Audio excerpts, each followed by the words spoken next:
Brown and welcome to episode 30 of my podcast. This is my fortnightly vlog about knitting, crochet, spinning, weaving, dyeing, anything else that seems like a good idea at the time. I'm coming to you from rural North Yorkshire in the north of England, where I live with my husband, our 3 daughters and 3 cats. And you can find me on social media. On Instagram I'm Mel Brown Crafting Podcast. I also have an Instagram account for Creative Escape Retreats, which is my business. And on Ravelry, I'm Funky40, and there's also a Ravelry group for this podcast on there too. So let's get started. You'll notice there's a change of hair colour and a change of nail colour too. Let's have a quick look at where are they now? What happened to the projects you've already seen? First of all is the memory blanket, my old friend that comes out every now and then, and I have spent some happy hours playing with. So here it is. You've seen memory blankets before. They all look the same, I suspect. Let me see where...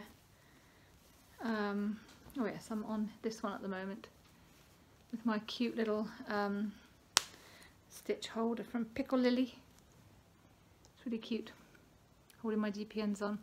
So that's what the one I'm on at the moment. I've just done that one. That was from my February last year socks. Crikey, that was a long time ago.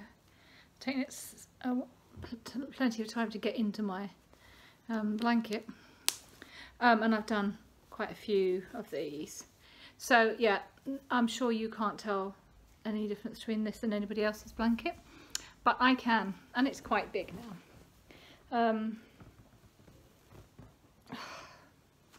Yeah, lots of it. Nowhere near finished, but I don't want it to be finished because I want to spend many more happy hours playing with it.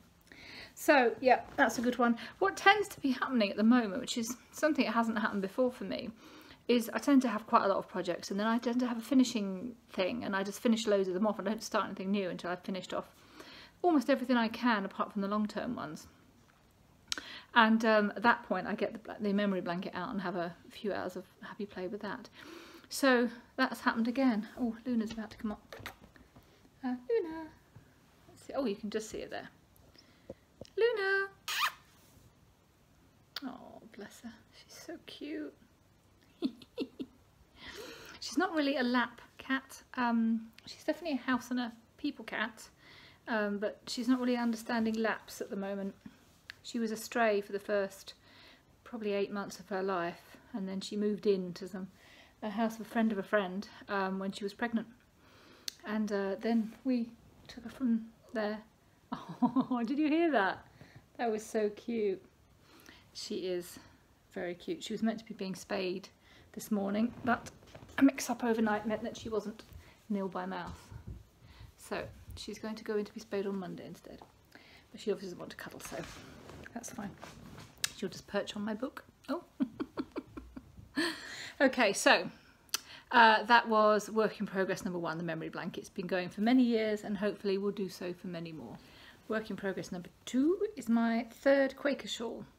So this is a boomerang shawl designed for using hand spun, and I've already done 2, one for me and one for my friend, the Blocking Queen Andrea, and I am now in the process of making a 3rd one for Belle, my youngest daughter, who is dyeing and spinning the yarn herself, and then I'm knitting it. So I've made some progress on this. Last time I was whittering on about there was some yarn left that I hadn't knitted in yet, and I felt I needed to kind of knit that to inspire her to spin some more. Well, I did. So she also, it's the design of the pattern is it's stocking stitch, and then there's these little ridges of reverse stocking stitch. Well, she decided she didn't like those ridges. She wanted it to be all stocking stitch, so I have transferred about here. I've transferred to just stocking stitch. So there's the rest of the yarn that she'd already spun. You notice it's really open. She's just taken to spinning these bits really fine, and I'm using a 10mm needle. So and then we had a bit of a day out. I showed you, didn't I show you the haul from that? Maybe I didn't yet. Ooh, I need to check on that. I don't think I did show you that, so I need to show you that. So we went to this place called World of Wool in Huddersfield, which has, it's a big website, and you can buy stuff online there. And they've also kind of got a shop. It's just really the warehouse that you can wander around in, and the prices are the same as they are on the web, but you obviously don't have to pay postage. There's some extra stuff in there, like there's a great big bin of what they call botany waste, which is any pieces of fibre that are less than 25 grams, or that sort of ends of lines, whatever, they throw into this big bucket thing, and you can go and grab as much as you want of it, and you pay by the 100 grams or whatever. So we took a visit there, and I bought a big bag of stuff, and I'll show you some of that later on. But Belle, my youngest daughter, decided that she wanted to blend some of those pieces into some rolags, which she did, and then to spin them. Now, the spinning she's done is a bit rough and it's quite thick, so I actually respun what she'd done on the drop spindle to make it a little bit finer, and that's this lot here. So you can see the gorgeous colour she's chosen.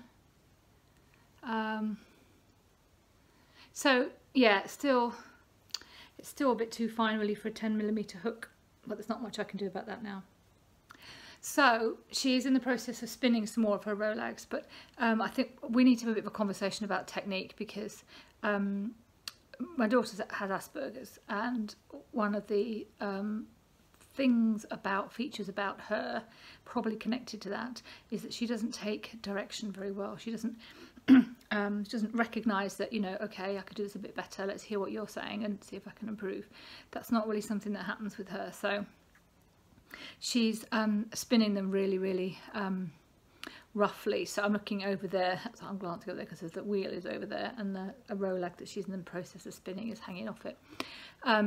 And it's really quite chunky, and some bits aren't really spun at all, and they're certainly not drafted very well. So I need to have a little sit down with her, and we need to have a revisit of the technique. So it's pretty much, have I got any left? No, that's all that's left of connected to that. So I need her to spin some more for me to be able to knit some more. But she's very happy with it right now. I'm just carrying on the decreases and increases that I was, which so the shape's the same, it's just the actual pattern that's different. So that's that. Have I said who that was by? I probably would have put that up here, right? Okay, so that, oh no, I've got a cat sat on my book now, which has got my notes in it. So I just appear past her shoulder. That's work in progress number 2. Right, next work in progress, the Havana shawl. This is a pattern by Tina Thorodottir, something else Dottir, and it's mosaic crochet, which is a really interesting technique. If you haven't seen this before, it looks really fancy, but it's actually really easy. So there it is, and it's finished. So there's 7 blocks in that. You can do an additional 2, but I didn't actually have any more yarn. It was originally meant to be a scrap project, so these are just bits of double knit yarn I just had no particular purpose. This green was left over from the garden flowers blankets, but then I started to stray into stuff that I did have more of, this grey, and so yeah, and then this purple here. This dark one's here is a purple. So I started to stray into yarn that I actually did have more of, and the green is a cotton that I have quite a lot of. But I didn't really have enough to do another 2 blocks, because of course every row is longer than the previous one. Let me think. You increase 1 at each end, and then you increase 2 in the middle, so each row is 4 stitches longer, and each block is about, I want to say, 12 rows.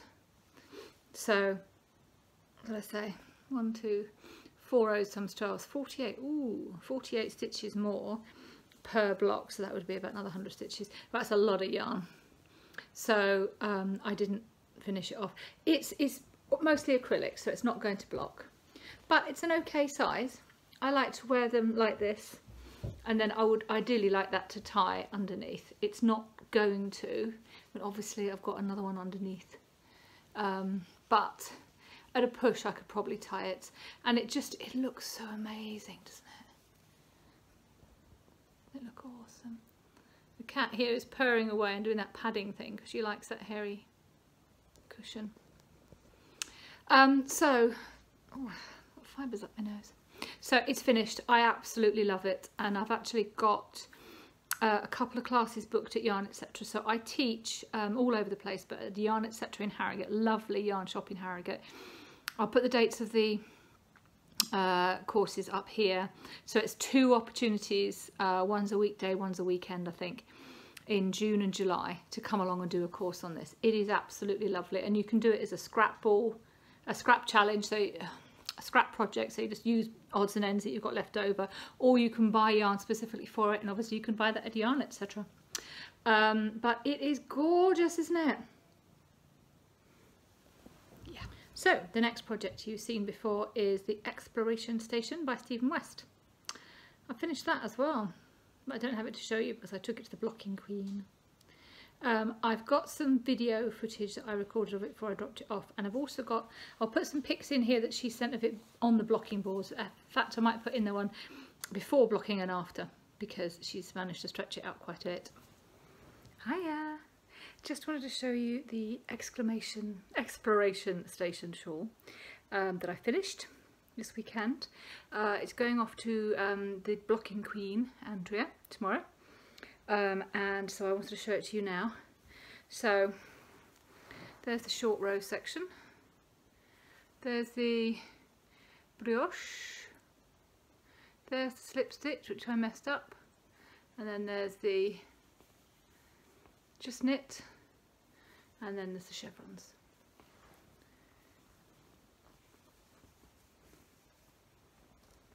I'll be able to put in a picture of it all as well. Let's have a quick look at how it looks on. It's not quite big enough because I like those. Admittedly, I'm wearing something underneath it. I like those to be able to come around the front and tie, so it needs to be a little bit bigger, but really, really happy with it.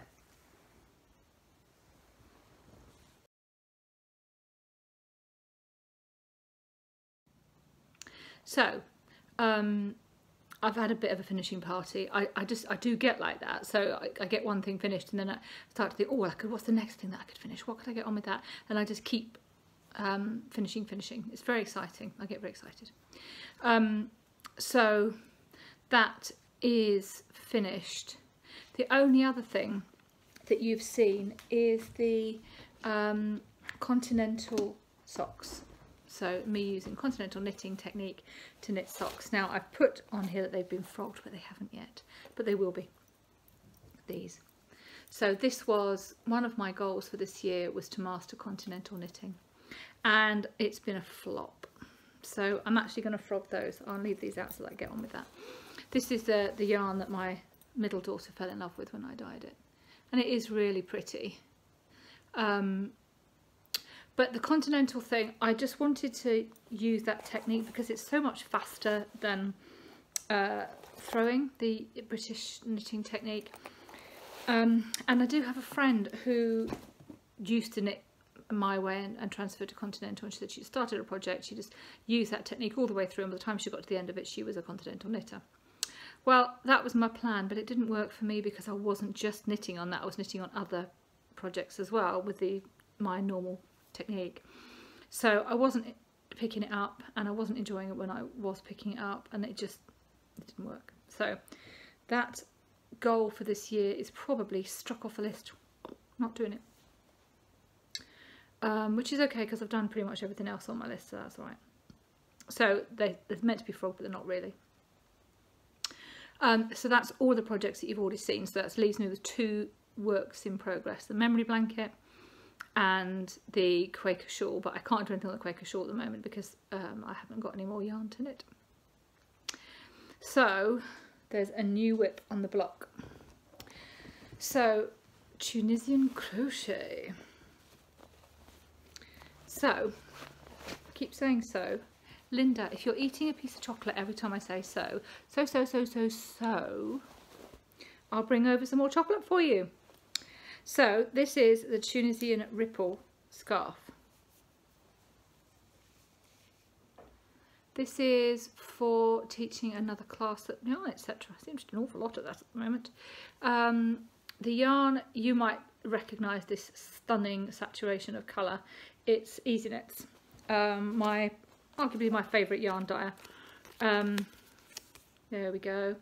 And it's Deeply Wicked in the Hulk Smash colourway.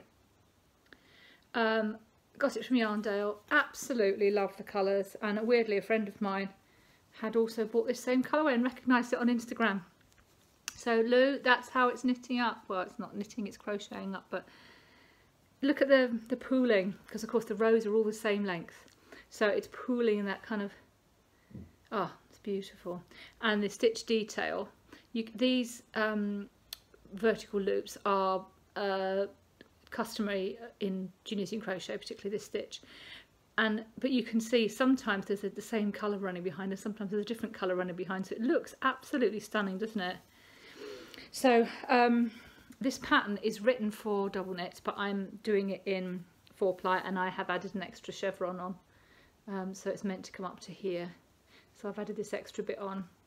I don't know how much a ball of 4-ply is going to do me.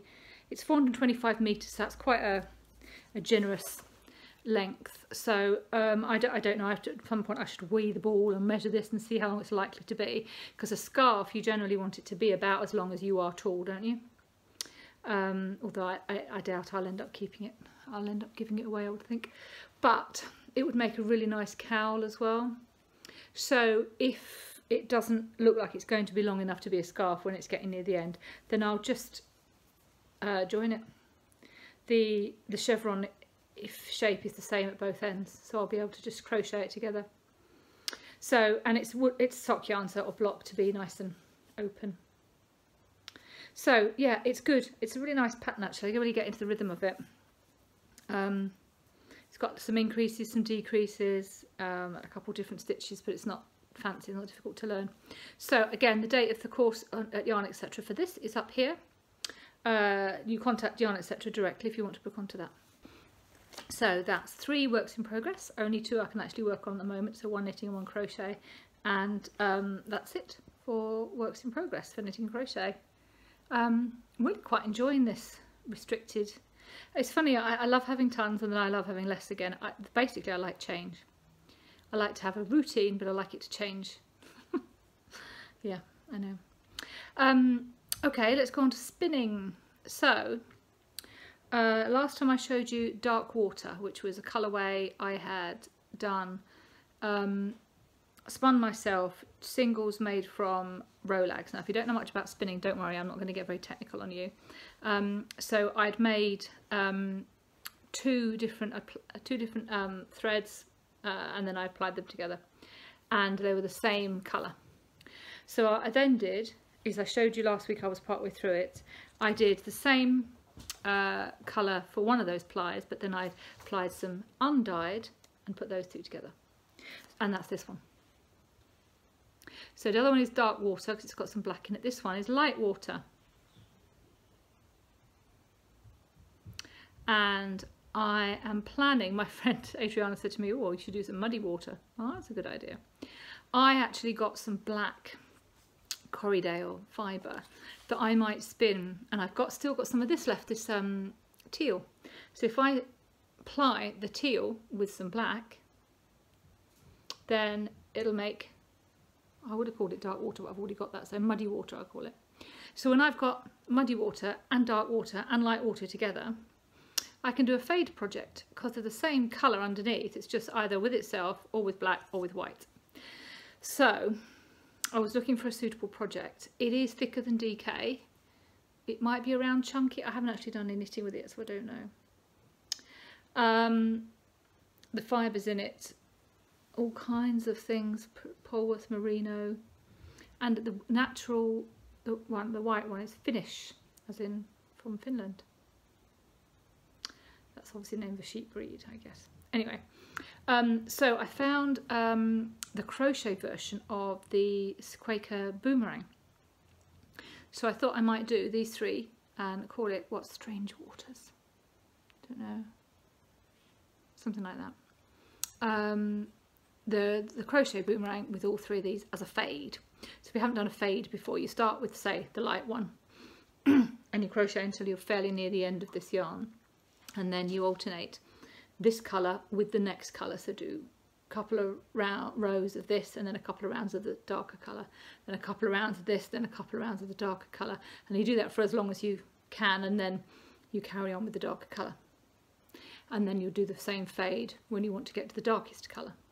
And it gives the kind of effect of kind of not hard stripes, but more of a kind of slow progress from one colour to another. So that's the plan for that. I'm quite pleased with it. And the other thing that I did was I went to Spinning Group. So Spinning Group is the Weavers, Spinners and Dyers Guild. I go to the Craven branch, which is out in Skipton, and they meet once a month for several hours on a Saturday, and everybody just piles into this community centre hall thing, and we all bring our wheels or anything else that we're working on, and we just sit there for, it starts about 10:30 and it finishes, excuse me, it finishes about 4 or before usually, and you just basically spin or knit or weave or whatever you want to. And I took my spinning wheel, and I had that braid of fibre that I had dyed myself. I'll put a picture of it in here. So I wasn't sure exactly how to spin it to try and keep the colours, but I wanted to keep the colours.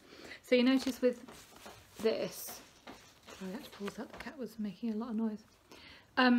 So this tealy yarn here, if you just take out the cream bit, just the teal on its own, the single, there's different colours within it. It changes from one colour to another as you're weaving it, as you're spinning it, and then if you then ply it with itself, you kind of lose that. So if you've got, say, 3 colours, purple, pink and yellow, it's gone purple, pink, yellow, purple, pink, yellow. The thing you ply it with isn't going to have the same, God, it's not the cat or the next door neighbour, it's the husband. If you've got those 3 colours, if the other thread you're ploughing it with, it hasn't got the same colours, then you end up with a mild effect like that, which is fine, but it's not what you always want. And I wanted to try and get keep the colour changes so that there were different colours within it. And the best way that I know of to do that is to do something called Navajo plying or chain plying.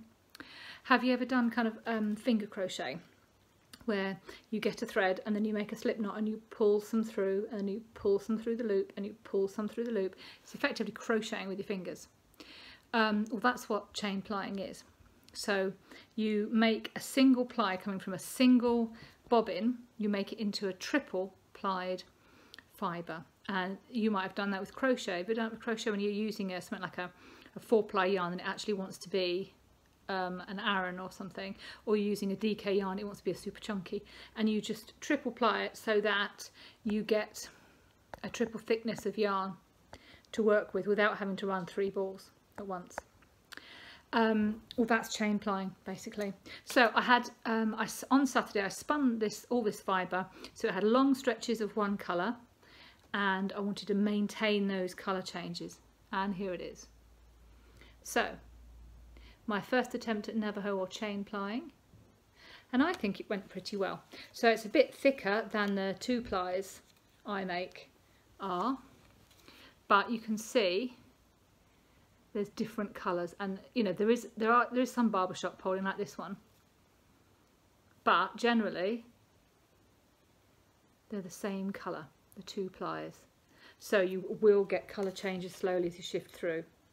So that's another new technique that I haven't tried before, and I'm really pleased with it. So this was a braid of Jacob sheep fibre, and yeah, really happy with that. I think as everything else I've got is 2-ply, I probably need to put this in its own project. I haven't estimated the yardage yet, but I'm thinking a pair of mitts or something like that. But the thing is, I've got a pair of pink mitts already, and I don't really wear hats, so as usual I don't really know what to do with it. But I'll just pop it in my stash for now and think about it later. So those were the 2 spinning projects I already had on the go. I don't have anything on the go at the moment. I don't really know what to do next. Probably do the muddy waters. That's what I need to do next. Yeah, that's what I want to do. Right, that's the end of spinning. Weaving. So when I spoke to you last, I think I had done my first weaving, but I hadn't taken it off of the loom yet. So this is the loom. I bought a pack of 5. This is the biggest one, this is the littlest one. And I had weaved my first design, and let me show you it.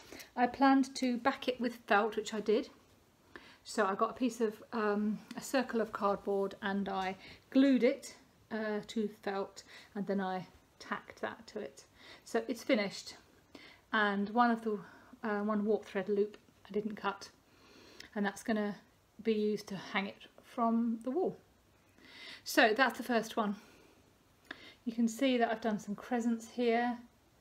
I've just tried a few different techniques. It's all double knit yarn, and just really enjoyed playing. So I cut it off the loom and I tried something else, and here is this. So I chose, rather than just kind of randomly grabbing yarns, I chose a colour scheme of yarns I wanted to use. And I've got this, look at this lovely black fluffy, this is from Sarah, my friend Sarah, she gave it to me at the first retreat. It's black kind of mohair yarn with flecks of bits from my company logo. It's lovely. So the whole piece is done with one technique, apart from this centre, which is just the warp threads starting out. It's over 2, under 2 for the whole thing, so it gives a kind of pinwheel effect. And then less faff this time, I just got a circle of cardboard and I glued it to there and put some books on it. So that's the easier, less faffy way of backing it than this. Doesn't look as nice, but you know, hey ho. So that's 2 weavings done, and I'm thinking probably next I'll do some cotton. I've got some lovely grey cotton that I might start a set of coasters, table mat type things for my mum-in-law. So that's next. And I'm also doing, of course, yarn, etc. on weaving. So you get your own loop, hoop, thingy, whatnot. And you can use up spare yarn, leftover yarn, to make your first weaving. So the date for that is 25th, I think it's up here. So it just seems that everything I do at the moment, I'm then going straight on to teach, which is fab. Right, oh, crinkly. Right, next is something new, but I was just stash diving to get all the stuff out that I wanted to show you, and I realised, and I found a couple of things I wanted to show you with regard to spinning, so just go backwards a little bit. You know, I talked about dark water. That's the dark water colourway. So I make such a mess, you know, here. So that's those 2. And then imagine this colour again, applied with a black. Make the 3 strange waters. Okay, so another thing I want to show you is this. This is a similar colourway to the, oh, I'm calling this ice cream sundae. A similar colourway, you can see. I do favour the same colours all the time, but have a look at the difference between Navajo plied and just normal plied. You can see that each individual thread is actually made up of 2 different colours most of the time here.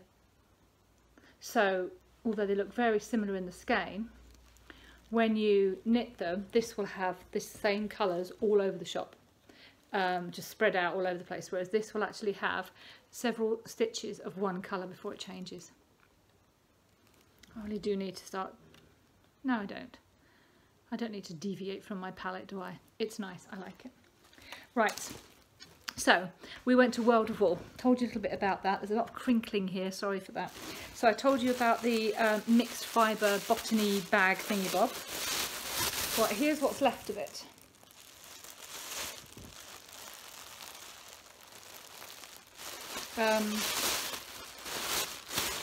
There's that. Oh look, it's left over a rolag there. I think I've just thrown the random stuff in here. This really lovely teal, this mustard yellow, and this pink. You probably recognise some of those colours from the stuff that Belle's spun and I've knitted into. There's a bit of grey there as well. That's nice.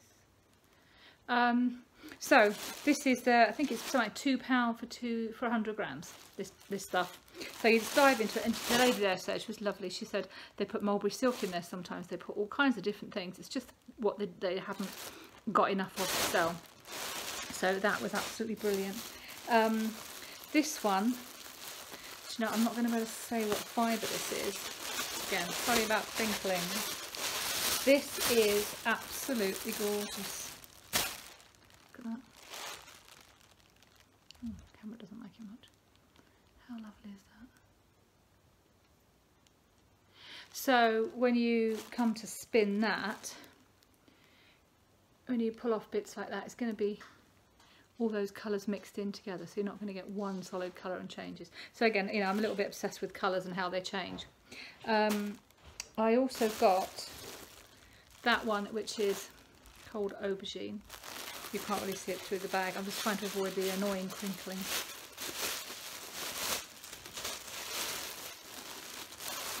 Oh, yeah, that's Corriedale.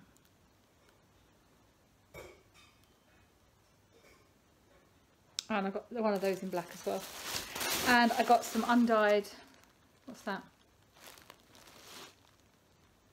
Fibre my friend's been telling me about. I want to say BLT, something like that. Blue Face Leicester. BFL. It's not a BLT, it's BFL. Undyed. Let's try that out. And some more of this botany thing, this kind of leftovers concept. Silk. In these lovely colours.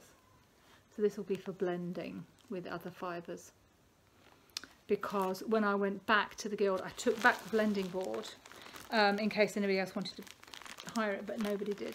So I've got to keep that for another month so I can do some more blending. And then this massive bag of Corriedale undyed. I was a bit fascinated by it because I thought, I wonder how it will take colour, because of course it's not white or cream, it's already, it's brown, it's natural. I don't know why I'm doing this, you can see fairly well what it is, can't you? So yeah, so I got lots and lots of fibre for spinning, and because, you know, I'm not buying any more yarn until 1st of July. I'm not planning to go out on the 1st of July, but the first half of the year I didn't want to buy any yarn, and I'm really, really pleased with that decision, because I am making lots of yarn for sure, but I'm also using up stash yarn, which really makes me happy.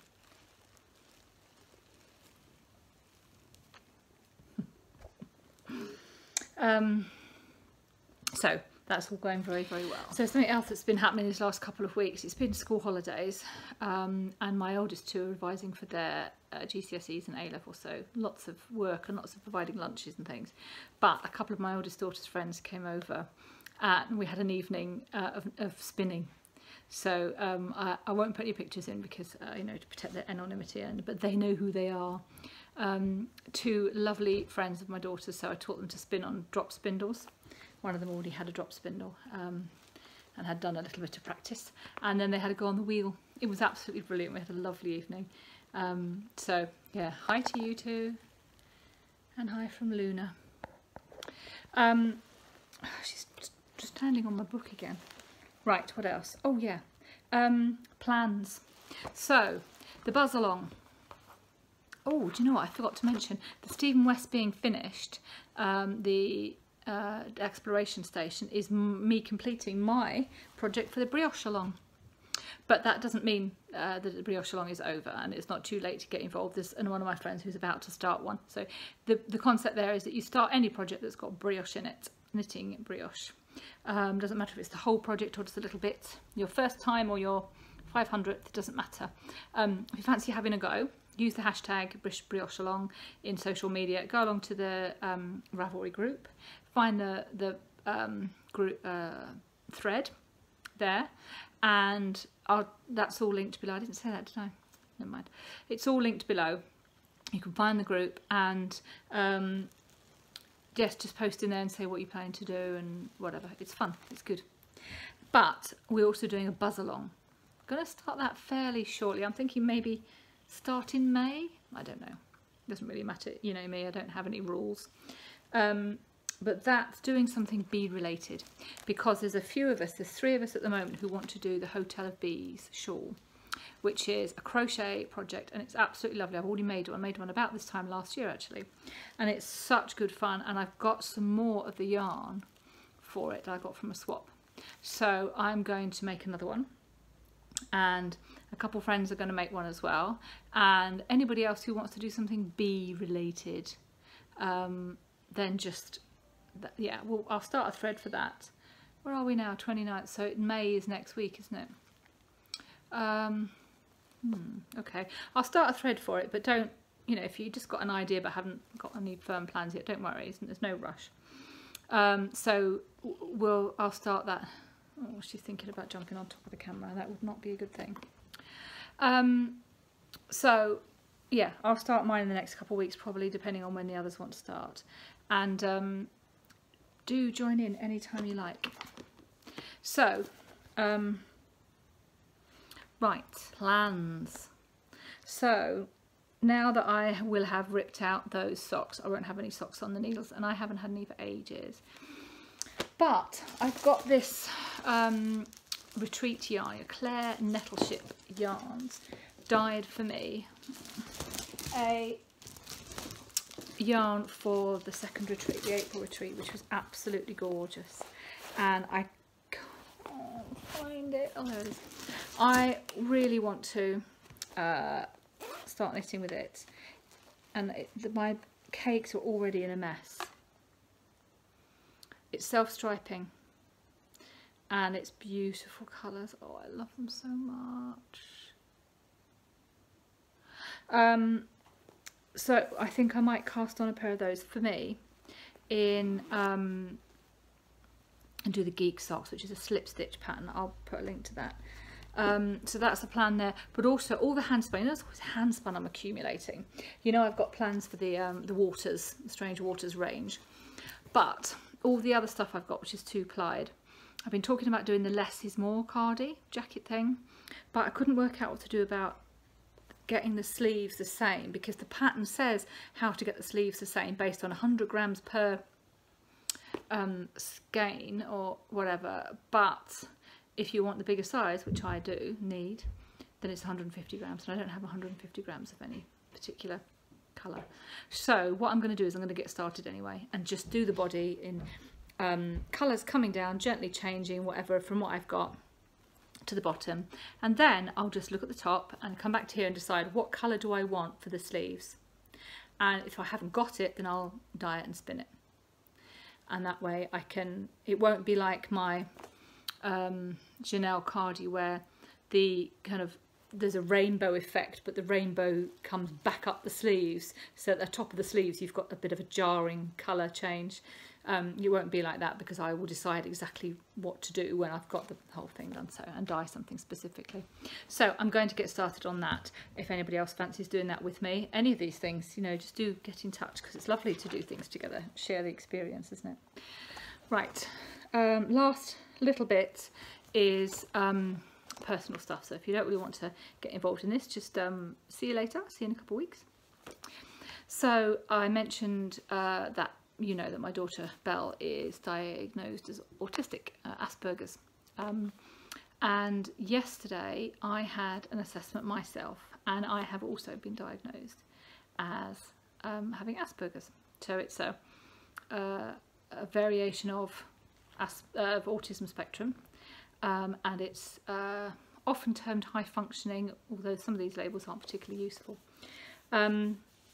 but it explains a lot of things, and one of the things it explains is why, despite the fact that I really want to run retreats and I really enjoy running retreats and I really enjoy meeting the people and developing the relationships, actually 3 days straight of being with people is not possible for me. The first retreat did absolutely knock me for 6. and the second one I did a few things to make it easier for myself, but it was still really difficult to get through. Despite, you know, as I say, you know, I love being around the people and I really enjoy the teaching and the hosting and everything, but it's just too much. And this now explains why. Autistic people are just not very good at being around people, and you know, I can do it very well, but it takes a lot of effort, and giving that effort for 12 hours a day is just too much, particularly when you have to come back and do it again the next day. So I've reluctantly taken the decision that I can't run retreats anymore. So I have one booked in November and I already have 4 people booked on that, so that's definitely going ahead, and that's going to be my swan song, and it's going to be an all singing all dancing one. We're going to have yarn dyeing at Yarn Etc. We're going to have all kinds of fun things, but that will be my last, and then I will just be concentrating on teaching. So I have learned crochet days, I've got learned spinning events, I've got weaving. I'll be just adding in everything else as it comes along.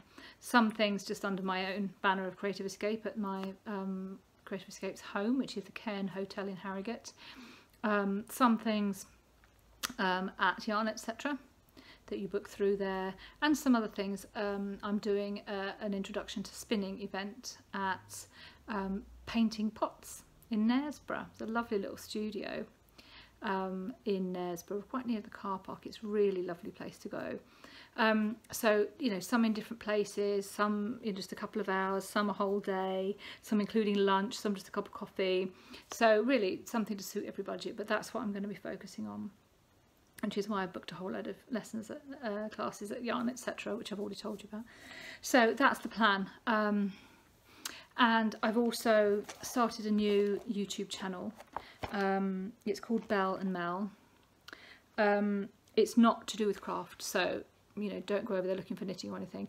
But if you do have any connection with autism, particularly with autism in women and girls, around being a mum of an autistic child, a daughter, being an autistic mum, late diagnosis of autism, any of those things.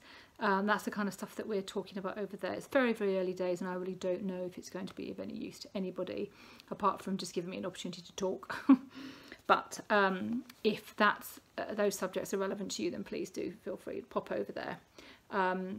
There's a blog as well. I think Belle's going to be doing more writing and I'll be doing more talking, but we'll see how that goes. So I think that's more or less it. I will see you in a couple of weeks. The show notes, I should have said this at the beginning, shouldn't I? If there's anything I've mentioned, patterns or people or whatever, I will have put some links to those people and patterns in the show notes. So under here, there's the description and it says show notes are here, and there's a link. You can click on that, it'll take you over to Ravelry. Now if you're not already on Ravelry, then you can just invent a username and invent a password and get on there, and you can have a look at that. Now that will show you all of the links. You can click straight through to the patterns or to the websites or whatever. That's really good. You can also on there make a comment about something I've talked about or one of the patterns or whatever. But you can also comment down here. If you don't want to go over to Ravelry, you can just put a comment down here. I always respond to comments and I really do love to hear from you, so please do get in touch. Over there on Ravelry, in the show notes, there'll also be links to the thread for the brioche along and the thread for the buzz along. So if you want to get involved in either of those, please do. You know, there's no start date, there's no end date, there's no limits, there's no rules. It's just fun of crafting together. If you have done any weaving, circular weaving or anything else, and you want to have a chat, please get in touch. And that's it really. So have a great 2 weeks, and I'll see you in May. Bye.